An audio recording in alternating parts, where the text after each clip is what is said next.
గ్లాసుడైన చాలు నందిని పాలు, కడివిడైన నేమి కల్తీ పాలు. నందిని డైరీ.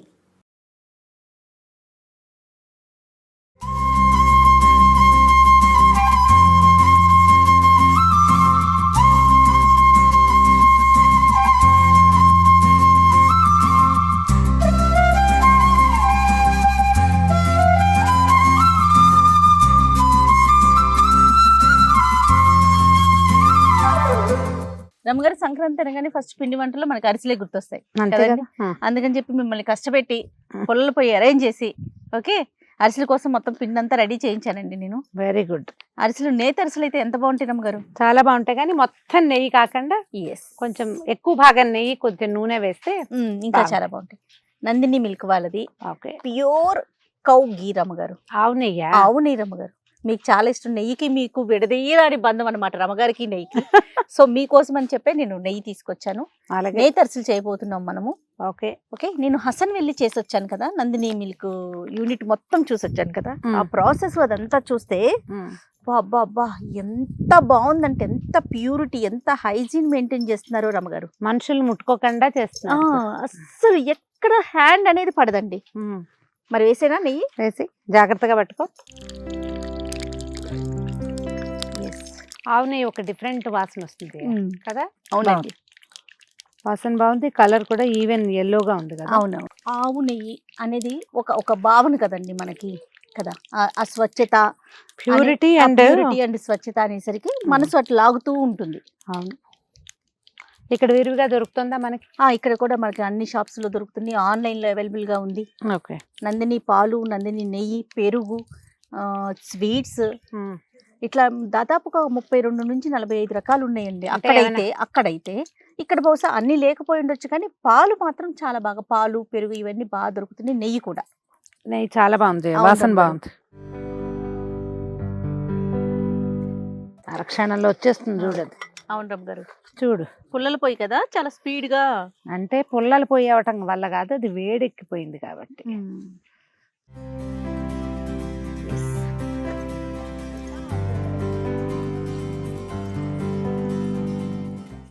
దీనికి ఒక 4-5 చుట్టూతా కూర్చుని, అవును రమ్మగారు, ఒకళ్ళు నొక్కేవాళ్ళు, ఒకళ్ళు వేసేవాళ్ళు. అవును, ఇంతది మూకుడు పెట్టకుండా తాంబాళం పెట్టేవాళ్ళు చేయ ఊళ్ళల్లో.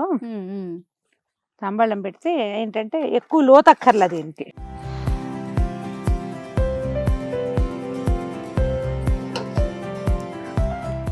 క్షణాల్లో ఇది గారెలకు సరిపడే పాళ్ళం ఉంది ఇది. రమ్మగారు ప్రాక్టీస్ లేనట్టుంది కదా మీకు కూడా. చిన్నప్పుడు ఎప్పుడైనా చూసారా ఇట్లా? చిన్నప్పుడా?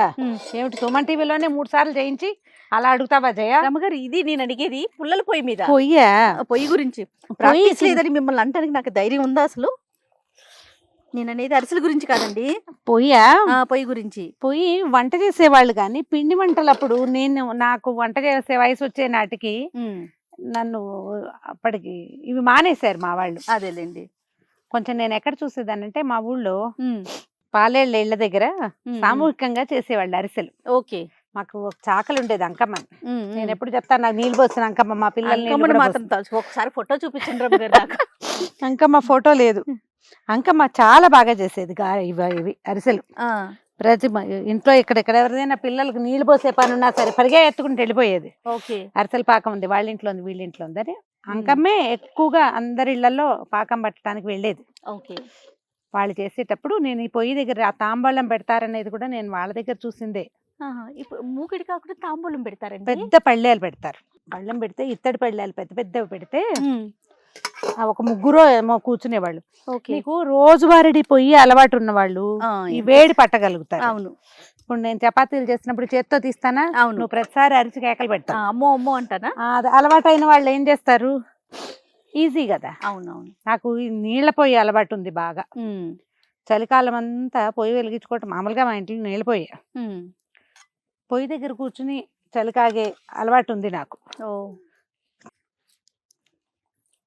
కానీ ఆ స్టవ్ల దగ్గర ఎప్పుడు చేసేది ఇది కొంచెం కొత్తగా అనిపిస్తుందా లేదా? తిట్టుకుంటున్నారా నన్ను? అంటే ఇది ఎవరైనా సహాయం చేస్తే ఎందుకు బాగుండవు, ఇలాంటి పనులు గొప్ప సరదాగా ఉంటాయి. అది మనమే చేయాలంటే కాస్త కష్టం, కానీ చేస్తూ ఉంటే అవును అవును వస్తూ ఉంటాయి అంతే.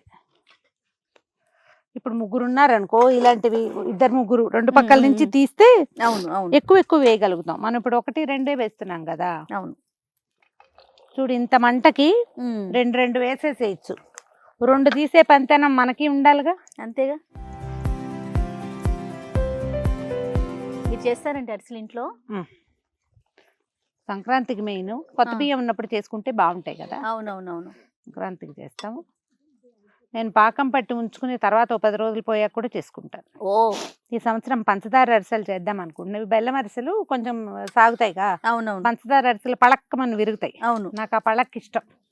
ఎక్కువ చేయం, కొంచెం చేస్తాం 2 రోజులు తినడానికి. ఇంకంతా నిల ఉంటే ముక్కా చెక్క అయిపోతూ ఉంటాయి అవి. అవును.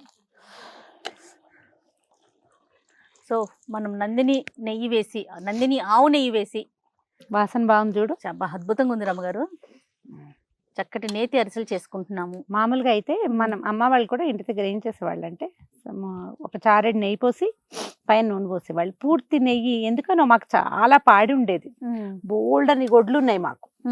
కనీసం 50 పాలగొడ్లే ఉండేవి. అబ్బా. కానీ నాయనమ్మ అనారోగ్యం అనేవారు పూర్తిగా. అందుకని మాకు నేతి గారెలు, నేతి అరిసెలు, పూర్తి నెయ్యి వస్తువు లేదు.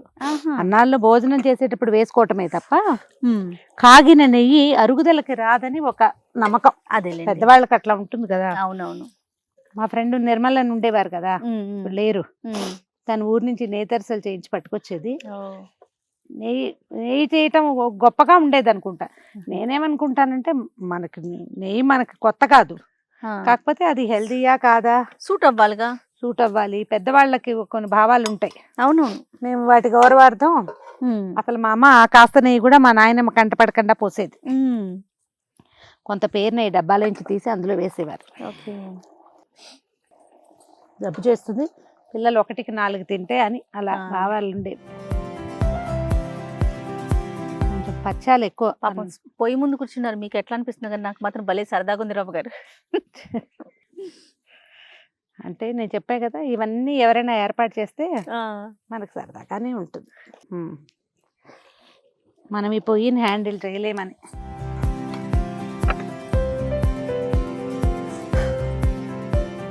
రమ్మగారు అరిసెలు ఇంకేం చేస్తామండి? అరిసెలు అయితే నాకు తెలుసు బాగా.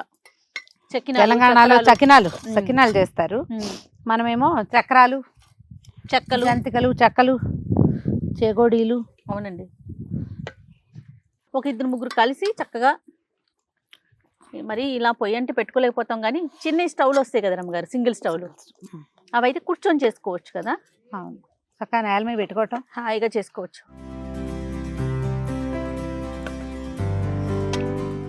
రమ్మగారు అరిసెలు ఇష్టమా మీకు కొబ్బరి బూరెలు ఇష్టమా? అసలు కొబ్బరి బూరెలు పెద్ద నచ్చవు చేయను. అవునా? తూచి రమ్మగారు, నాకు ఎంత ఇష్టమో కొబ్బరి బూరెలు అరిసెల కన్నా. నాకు అరిసె ఇష్టం. కొబ్బరి బూర అంటే కొంచెం మెత్తగా అట్లా అనిపిస్తుంది, అదొక ఫీల్.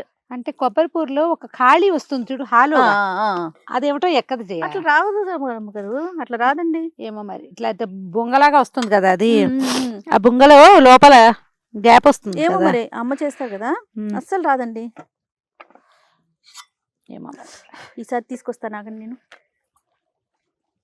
మా ఇంట్లో మా కొబ్బరి బూరెలు పెద్దగా తెలీదు.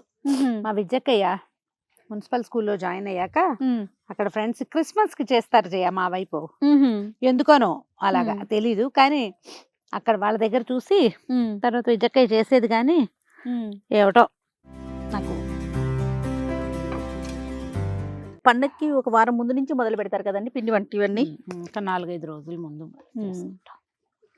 ఒక 2 నెలల పాటు ఇళ్లలో ఏంటంటే పిల్లలు ఊళ్ళ నుంచి వచ్చేసరికి పాపలు వండి పెట్టేస్తారు. అవును అవును.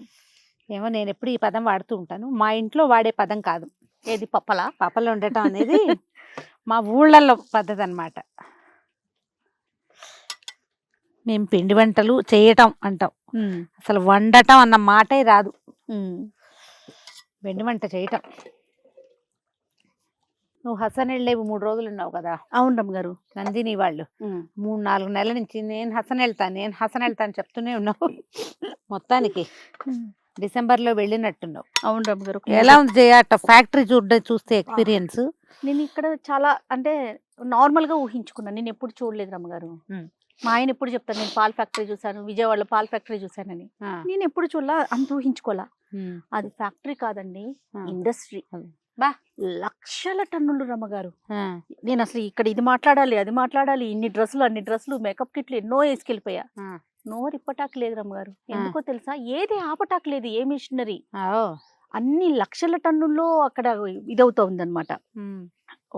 అంటే మనం ఏది ఆపినా ప్రొడక్షన్ ఆగిపోతుంది. అదే మొత్తం చూసొచ్చాను.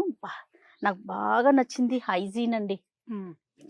ఎంత క్లీన్ గా ఉందంటే బాబా మాటల్లో చెప్పలేం.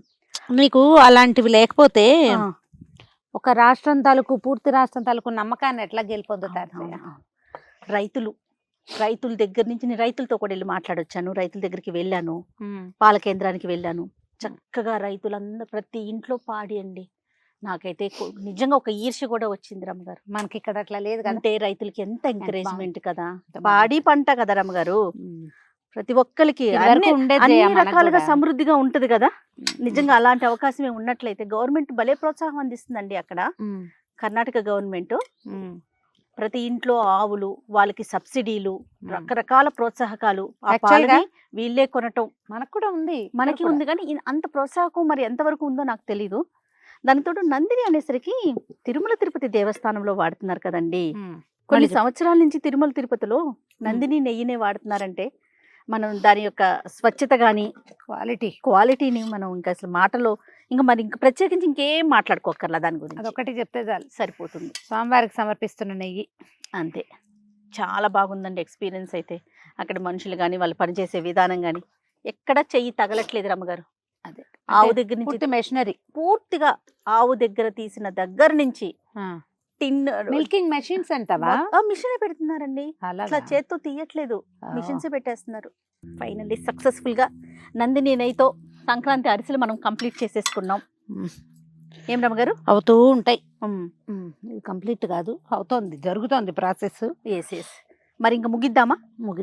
టైం కూడా అయిపోతుంది కాబట్టి ఇది కూడా వేసి సో ప్రేక్షకులకి ఏమైనా చెప్తారా ఒక్కసారి? చక్కగా అరిసెలు ఉంచుకోండి హెల్తీగా. నెయ్యి కూడా వేయాలంటే నందిని నెయ్యే వాడుకోండి.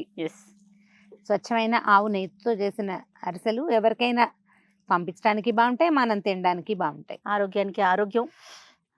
అంత పూర్తి స్థాయి నెయ్యి వద్దనుకుంటే మేము చేసినట్టుగా కొంచెం నూనె, కొంచెం నెయ్యి వాడుకోండి. మరొకసారి సుమన్ టీవీ ప్రేక్షకులందరికీ సంక్రాంతి శుభాకాంక్షలు.